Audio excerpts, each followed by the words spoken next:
Um, and yeah, so move on to our panel. So I will be your moderator today. I'm Arnd. I'm the production lead at Equal Vote. And this panel is about election security and transparency.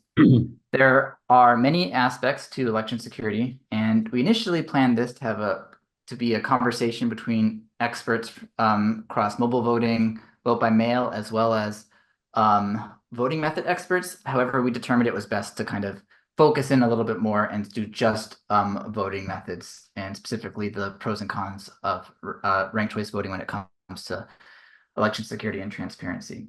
But we look forward to having our voting speaker and our vote by mail speaker at future events. So we've got our amazing panelists here. Charlie Conrad will be speaking in favor of ranked choice voting. He is a state representative for Oregon House District 12. Charlie has served as a public employee for the past 24 years and as a volunteer member on various public advocacy committees, including Lane County Planning Commission. He holds a bachelor's in wildlife science as well as a master's degree in public administration from the University of Colorado. And Representative Conrad, I want to particularly thank you today for agreeing to join us on such short notice. Thank you. Happy to be here. Awesome. Yeah. And Sarah, if you could post your bio in the chat one more time for me. But we also have Representative Ed Diehl here, who will be speaking against ranked choice voting. He is representative of Oregon House 17. He sits on the House Behavioral Health and Healthcare Committee and the Small Business and Trade Committee, among others.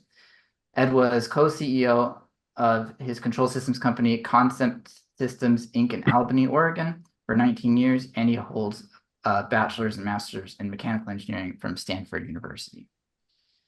And we also have Sarah here, who is the executive director of Equal Vote and has been active in the voting reform for over a decade. She's a peer-reviewed voting methods author, and yeah, and she's been an advocate in this space for a long time.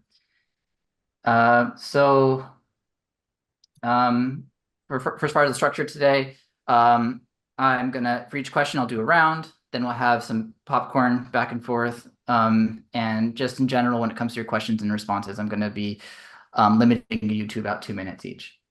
So for the first question, I'd love to start by hearing where everyone's at on what they think are the most important factors for election security and how ranked choice voting fits into that.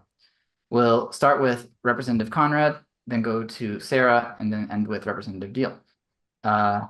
Great. So Representative Conrad.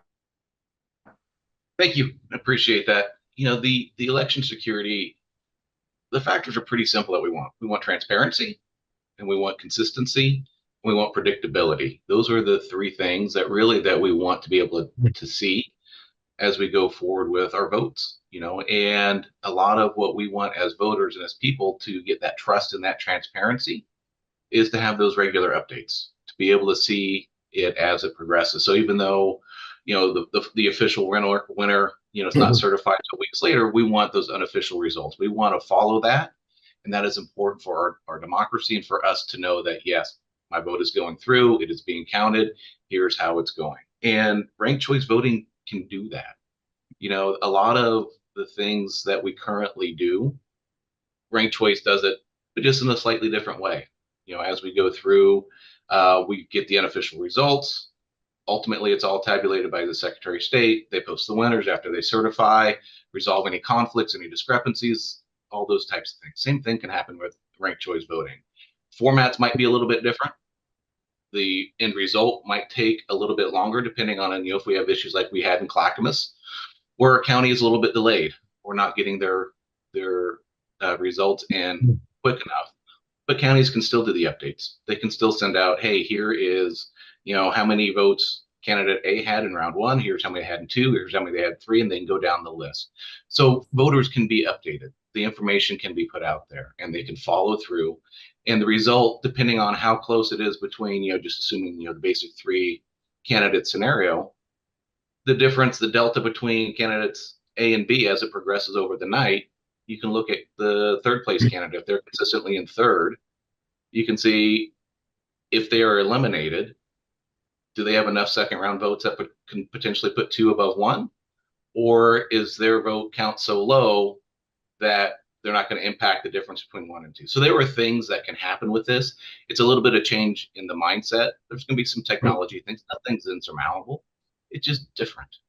And so in terms of the transparency, in terms of the reporting, in terms of being able to follow it, in terms of auditing, it's a little bit different auditing because you have algorithms. It's more than just the sum of numbers. It's a little bit more. But again, it's not that complex, and it can be done in today's world. So I think all those measures will be met, just different, and it's just getting the voters' mindset to be a little bit different and slightly different expectations. Awesome. Thank you so much. Moving on to Sarah. Yeah, so there are a lot of pieces to the election integrity puzzle, and I don't think any of them are more important than the other. We need access to the vote. We need those votes to be, reflective of what voters actually want. So voters need to be able to vote their conscience. Those votes have to be counted correctly, audited. The system needs to be user-friendly. There's other components like gerrymandering and the electoral college and even vote by mail versus polling places that we try to not get into as the Equal Vote Coalition, because they are controversial and we're explicitly a nonpartisan organization.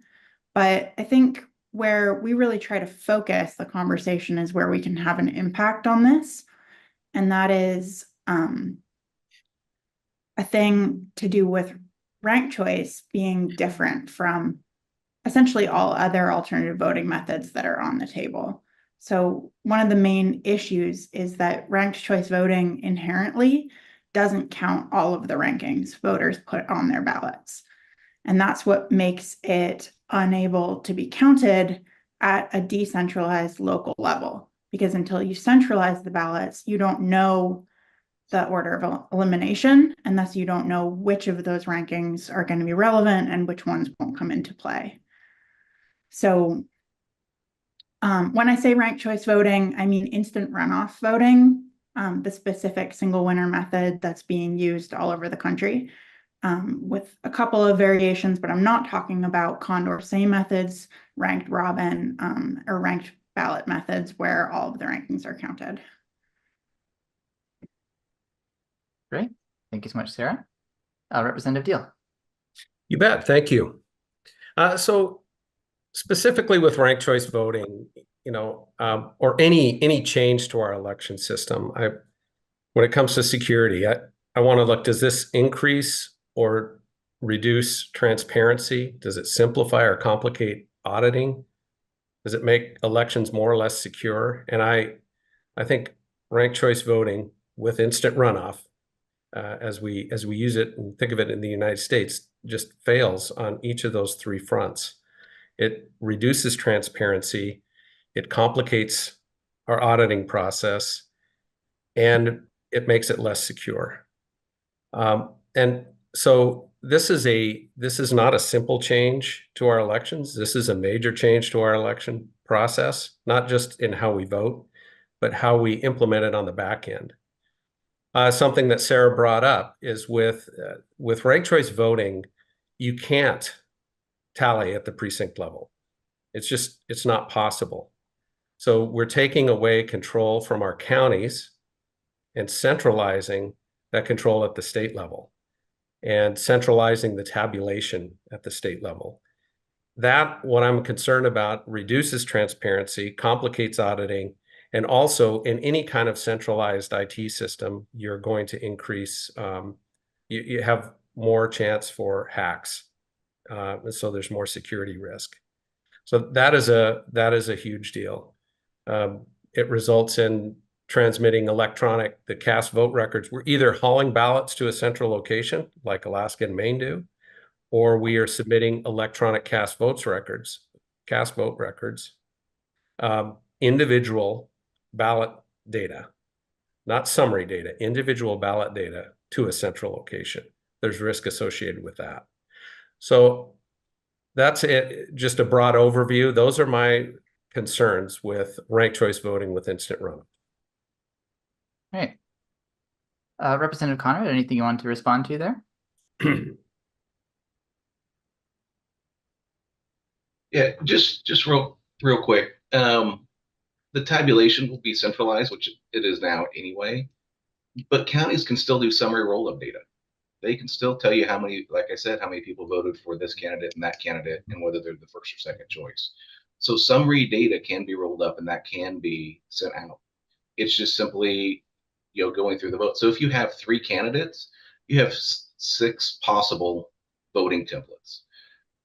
Summary data can be rolled up and you can see how many people got first, second, and third round votes at the various stages. When you look at what actually Alaska and Maine report out, the results are easy to follow in terms of the final vote of who got eliminated, how many votes got transferred, all those types of things. So the information can be put out there. It's just putting it out there so people that know and that they can know and they can see how, all these votes being tabulated at the county level, what the county summary is. And then, as Ed said, the individual ballot data obviously has to go up because you're not going to know the elimination and who's second and third choice, depending on how it goes. Anyone want to go next? Well, the issue there is that summarizing and simplifying the cast vote record for ranked choice voting, while that kind of workaround that you described is possible if there's a small enough number of candidates, it's factorial. So it quickly scales way beyond what can be practically done. I would add, And go ahead. yeah, and I guess one other point you made is that it's not possible to, or that, elections can still be tallied at the local level. Or I don't want to paraphrase what you said wrong, but my point is that with the current system now, as votes are scanned and ballots are counted, each box of ballots actually has the individual tally of the total votes for each candidate written on the side of the box. And so voting election officials right now can go through and they can check their work. So they can, tally the ballots, say this box contains these vote totals, and you can add box 1 plus box 2 plus box 3 equals the precinct total for this area. And that's something that's just fundamentally impossible with ranked choice voting. And so, yes, there are, it's possible to centrally tabulate an election correctly, but humans make errors. Programs have errors. There are bugs.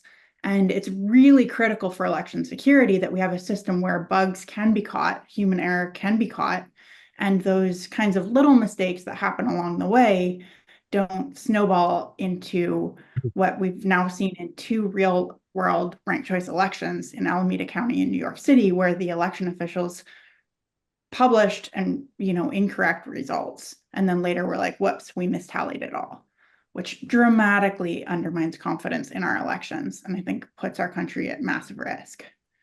So really worth preventing. And that's just errors, not even counting bigger issues like election fraud. We're one of the biggest military superpowers in the world. We have a lot at stake in our elections here. And, human error is just one part of the problem.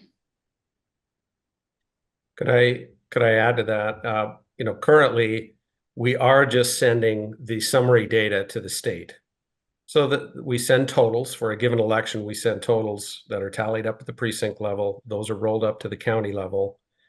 And then the state takes those summaries, those totals for each of the candidates, and counts up for 36 counties, and that's what the total is.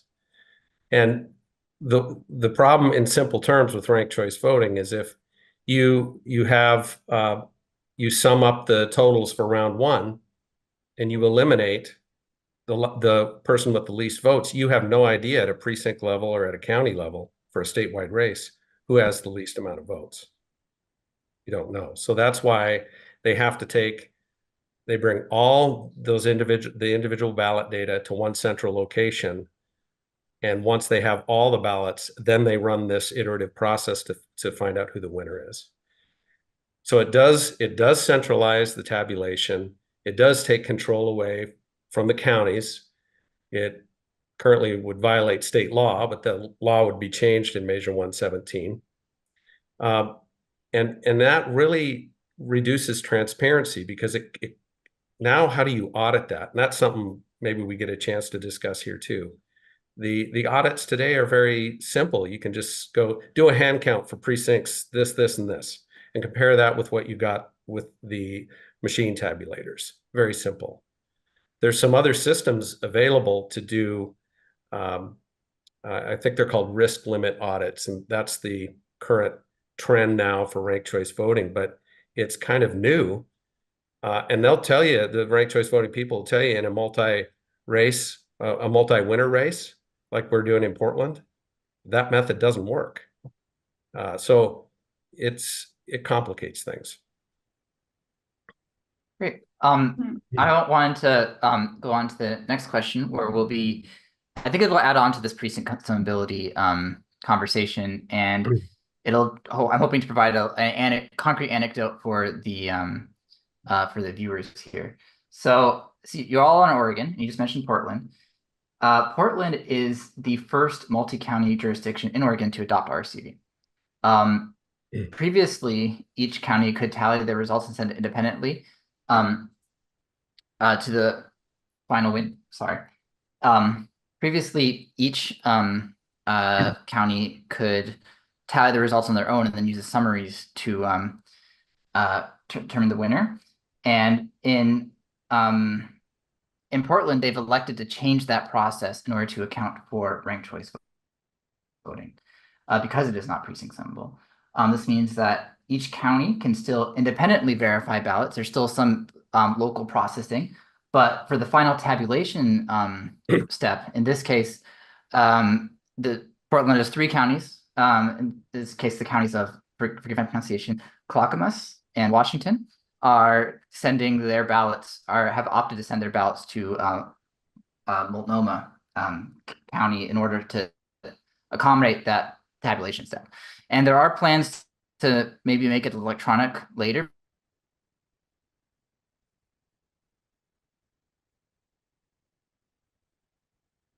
Did he freeze up for you? Okay. He did freeze up for me as well. Yeah. So yeah, and so all 3 of us are here in Oregon. Oregon law explicitly requires that county clerks are in charge of tallying our elections and that results must be returned by precinct. So the counties have the right to delegate their authority. So like Clackamas and Washington County in the Portland area have delegated and said, Multnomah County, you can be in charge of the tri-county area. But there's still that provision that the Portland adoption is breaking, which requires that the actual results be published by precinct. And the only, in ranked choice voting, you can give the first choice totals for each precinct or each subset of ballots, whether it's a box of ballots, a precinct, or a county, but you can't do the full results because, if you were to tally one precinct's worth of results, and another and another and another, and you added them all together, you wouldn't get the same answer as if you had just tallied those ballots centrally. You would get a different answer because depending on the order of elimination that each county went through or each subset of ballots went through, which rankings are going to be counted and which ones are going to be ignored might change.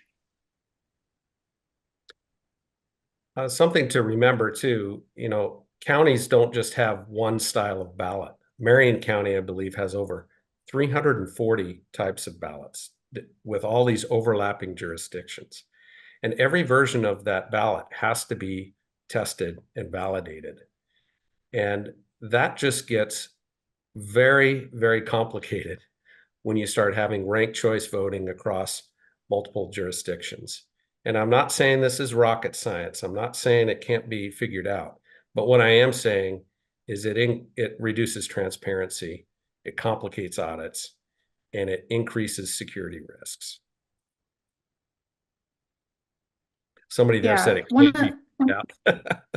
Depends on who you talk to, I guess, but it is very complicated. And some of the folks that I've talked to that run elections, they really don't know how they're going to audit all 340 different versions of their ballots.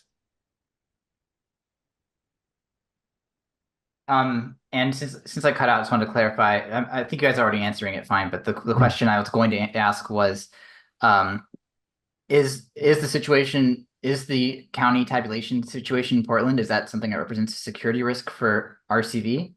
And if so, is that like an appropriate trade-off that's worth it considering the pros of RCV?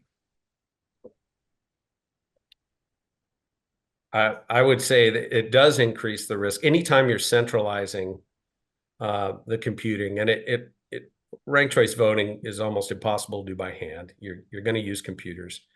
Anytime you centralize that, I used to write, I'm no IT expert, I'm not an elections expert, but I wrote control system software for a living. And centralized systems are more susceptible to hacks.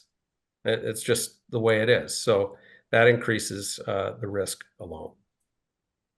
And the transfer, how we're transferring the cast vote records. Some are being carried by truck, paper, and some are going to be transferred. I don't know if they're transferred via a portal. We just had 3.5 million people's driver's license data stolen. And that was a data breach during an electronic transfer of that data from one place to the other. 3.5 million people lost their social security number, their driver's license number, their home address, basically everything it would take to go online and mess with somebody's voter information. And they lost that. Yikes. Yeah, I agree that this is absolutely a security breach. Oregon law is not unique in this way. Yes, risk limiting audits with ranked choice voting are possible, and that's where you're like statistically tallying or recounting like some of the votes, and the closer the election, the more votes you're recounting, essentially. But California, Oregon, and most states require local tabulation of ballots, because it is one of the absolute hallmarks. It's what ensures chain of custody. It's what ensures independent observers. If you're transferring that data, that's an issue. If you're transferring the physical ballots by car or truck or seaplane in the case of Alaska, who are your pilots? Who are your co-pilots? Do you trust these people? Like, how many people fit in the cockpit? How many are people riding in the back, in the trunk with the ballots? If you're going by van, like these become real world practical issues that can compromise your election. And even if the election's not compromised and everyone does their job perfectly and independent volunteers step in to observe, you still have to worry about the optics there. Because if we have an election and nobody trusts the outcome, that's pretty worthless. Yep. It's, like in economics, we've got, if money is backed by the gold standard, then that's much more secure. Our elections are backed by the public confidence in our elections. And that's something that we can't afford to compromise on. And then I guess the last bit, and probably over time, is just, is it worth it for the gains from ranked choice voting? And I think the benefits of ranked choice voting, have been really oversold, especially compared to a top two nonpartisan election like we already use in a lot of Oregon and California. But other voting methods offer better deliver on the goals behind ranked choice voting without these compromises. So there's no need to compromise on any of these points. And it is very concerning that almost 100% of the money in voting reform is coming from these dark money sources and going to the one reform option that has these security risks. Great. I'm going to pass it back to Representative Conrad, and I'll just say I haven't really been looking at people's time so much. So like, yeah, feel free to go. Like you all have, I don't think anyone's been going like super overtime or anything. So like you all can just feel free to don't worry about limiting yourselves.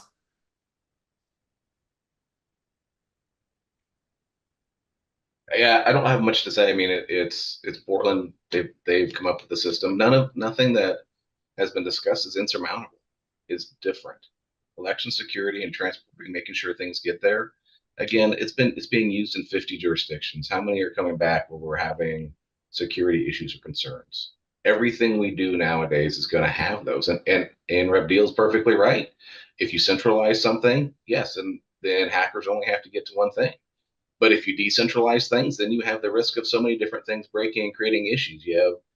Each has its pros and its cons of what you're going to do and how you're going to do it and how it's going to impact the system. And so I think Sarah might have said this, or you might have asked this: is it worth it? And that's the biggest question. Here are all the benefits of ranked choice voting. The runoff, instant runoff. Here are all the benefits, but it's human made. It's not going to be perfect. Is it better than what we have now? And are all these changes that we're going to make going to increase the value so that we do have that transparency? So we do actually get people elected who better represent the districts. That is what it's for. And that's what voters need to figure out if that's the right thing for them, because it is going to create changes. It is going to cost money. There are going to be differences. None of them are insurmountable, and none of them are different than what we have today. They're just different. And that's what we need to take into account. Are the benefits, knowing that it's imperfect, better than what we have today? And is there another system that's even better than this? Is this, if we're going to make a change, is this the one to make a change to? To me, it is. This is what we should make a change to, but it's only one of a couple things that we need to do to get our elections better. Independent redistricting commissions and open primaries. These three things together will get us in a much better spot politically, and to ensure that we have the people that are getting elected are really representative of their districts. So this is just one piece of a three-legged stool to me, and it's something that we need to do. But the impact's going to be muted if we don't do the other two things as well. Aaron, somebody asked in the questions about why legislators were not included in this measure. Would it be okay if I took a shot at answering that? Yeah, go for it. So this has come up in two debates that I've been in, where the proponents are stating that the legislators were removed because the county clerks asked them to be removed. And I have confirmed, with some help from others, confirmed with all 36 county clerks, they did not ask for them to be removed. That is absolutely not the case. The lobbyist calls it a bald-faced lie. It is not the case. The incoming president of the Clerks Association has documentation showing they asked to have it put in and they were refused. And then I asked her, would you please just check with every clerk? And she did. So the real reason, I believe the real reason is that they did not have the votes.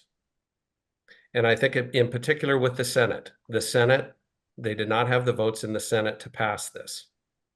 In 2021, the legislators were in it. The bill didn't go anywhere. In 2023, the legislators are pulled out and the bill passes. And I've talked to a lot of people that are confirming with me that, yes, it was because they needed the votes. And so to me, it's the peak of hypocrisy to vote yes on a system that you yourself are not going to be subject to. Carly or Sarah? Yeah, I know we've only got, maybe 10 minutes left here, and I want to make sure we get to describing kind of the scale of these failures in the real world. Because when I first got involved, this was a hypothetical issue. We'd never had ranked choice voting mistallied, where like the election was tallied incorrectly, the results were wrong that were reported. And that happened for the first time in New York City, which is one of the biggest jurisdictions in the world. And they got, I think, 6 or 7 rounds into the tabulation process about a week after the election.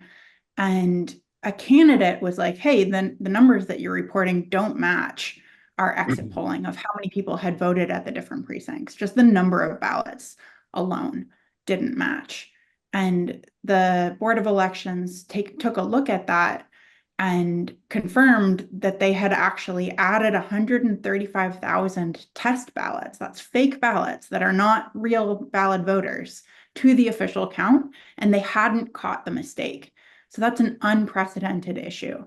And then the following year, it happened again. New York City, kind of has a bad reputation for not doing the best job as a board of elections. But Alameda County, which is the Bay Area in California, has now been doing ranked choice voting for 10 years. And so they're one of the most experienced jurisdictions. And they had a programming error where they actually tallied the steps of ranked choice voting in the wrong order. They processed skipped ballots incorrectly and eliminated candidates who shouldn't have been, and then actually had mistallied every single ranked choice election. And again, they didn't notice. That was discovered later when they sent the data off to a third party for data analysis 50 days later. The candidate took office and then had to be removed from office with a court ruling. So, when we were first blowing the whistle on this a decade ago, and when I say we, I mean people who were here before me, people were like, yeah, but that's never really going to happen. And this is the scientific process. You have a hypothesis, you make predictions, and then you see if they come true in the real world. And the science is very clear on this, that the issues with ranked choice voting get worse at scale. They get worse the more candidates are in the election. They get worse the more voters are in the election, and they get worse the larger the geographical area. So we don't want a voting method that breaks at scale. I think that threatens all of election reform, and that it's just a deal breaker. Not to mention the legal viability. Why wouldn't we try and adopt a system that is already legal if we have the option, which we do? So I'll go ahead and jump in there if you I don't want to interrupt you, sir, if you got more to say. Thank you. So those two, the New York example and the Oakland example, human error. And it happens today. So we've had Clackamas the last election cycle, and I forget which state it was now, just forgot to put Kamala Harris on their absentee voter ballots. Mistakes happen because we're human. And it is to ensure that auditability, that we do have third-party watchdogs, that we have other folks paying attention, and that we've got the results out there and they're transparent, they're auditable. So those things happen today. Those two examples, they were absolutely human error, and they were caught, which is the big thing. So, programming the computer and including those, it comes down to the checklist, and it comes down to the competencies of the organizations that are doing it. Sometimes it takes a little bit of practice, but pilots use checklists all the time in a cockpit for reasons, because they need to follow procedures and they need to do it at the same time every time. So it comes down to organizational competency and understanding that we're humans and we need to try and overcome and double and triple check everything to make sure that we are good to go with it, and to make sure that we do have those third-party watchdogs. We do have those independents out there monitoring it to make sure that it is all done. So again, none of these things are insurmountable. None of them are unexpected. We're going to, regardless whether we have ranked choice voting and IRV or any other kind of ranked choice voting or any other alternative method, there are going to be mistakes, because that's what happens when you do things of this magnitude and this many times throughout the country. So again, not insurmountable, not unanticipated, and they can all be corrected. Great. So yeah, we only have about 2 minutes left in the panel. So maybe what I'll do is give another round for 30, 40-second closing thoughts from everybody. So start with, we'll go Diehl, Diehl, Sarah, Conrad. Well, thank everybody for this discussion, and I appreciate the opportunity to be on this panel. Charlie had talked about that there's, even though I think he's accepting that this is more complicated, it does reduce transparency, it does complicate audits, it may increase security risk, but the benefits outweigh that. And I really question that. For every study that shows a benefit, I can point to another study or two studies that show what the concerns are, that it doesn't eliminate the spoiler effect. it actually disenfranchises voters. And we have data on this from New York, Minneapolis, or Minnesota and other places. It has a series of problems, and it can result in really wonky, unexpected results. And we have case study over case study showing that as well. So I don't think that the benefits outweigh the risks. And given that, I see no reason we should implement ranked choice voting. In fact, if you are somebody who is wants election reform, this is going to put a sour taste in every voter's mouth. You're never going to get election reform. Thank you. Great. Thank you. Sarah? Yeah, so when I first started canvassing for ranked choice voting and then later for star voting, people had a pretty positive response, and that's changed in the last couple of years. We've seen real world elections where the candidate who was preferred over all others lost at a statewide level. We've seen multiple elections that failed to tally the election correctly. And yeah, human error has happened in elections many times before, I'm sure, and most of them we're not even aware of because they were caught. Having elections where the election officials actually publish incorrect vote tallies is unprecedented, and that should raise alarms for everybody. So I just want to end with saying that star voting, ranked robin, approval voting, any voting method that counts all of the voters' ballot data is compatible with local tabulation, doesn't require this kind of centralization and increased risk. And more importantly, ignoring some of voters' ballot data while counting other voter data is just inherently unfair. It's not just a security risk, it's also like an equality issue where in ranked choice voting, some people whose favorite loses will have their next choice counted and other people's next choice will not be counted, even if their favorite lost and even if their next choice was actually preferred over all others.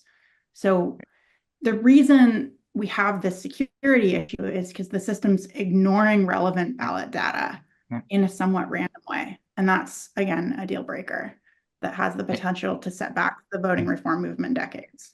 Thank you, Sarah. On Representative Conrad? Thank you. Appreciate that. And, as Rep. Diehl said, there are a lot of different studies out there with different results because, it depends on the population, depends on if it's an exit poll, depends on a number of different factors. And most of the things that I have seen, most of the studies, particularly with minorities and those types of things, there have been improvements. You look at St. Paul and you look at, how diverse their city council is after ranked choice voting. You look at some of these other things, they exist. Again, is this perfect? No. Is this better than what we have today? To me, yes. It is better than what we have today. And the value that it brings. But again, in and of itself, without the other two legs of that stool, without open primaries and without independent redistricting commissions, it's going to be muted. We're not going to have it. And we're talking about people and voting behavior. If everybody chooses to continue to vote partisan, the opportunity provided by ranked choice voting was not going to be taken advantage of. It provides people an opportunity. And in successive iterations, people's voting behaviors are going to change. And it's going to take a little bit of looking at and studying. How are voting behaviors changing? How is money in the system flowing differently? How are the parties reacting differently? All those components are going to complicate the result. And it's going to take a lot of information and constant study to look at and analysis to figure out where we're going to go and where we're at. But it is better than what we actually have today because the parties have control. The parties limit our choice. The parties can only order from the kids menu, choose a hot dog or a hamburger. No, I want to order from the adult menu. I want to choose and have the option of telling you what kind of Republican or what kind of Democrat I want, not just the ones that have passed the purity tests. This is better than what we have today. Great. Yeah, I want to thank all the panelists. And with that, we're ready for our next session of breakout rooms. So I'm going to create breakout rooms for everybody, and I'm going to assign each of the panelists to one of the breakout rooms. Okay, so give me one moment. Breakout rooms. Thank you all for the good discussion. Agreed. Thank you all. You too. Thank you.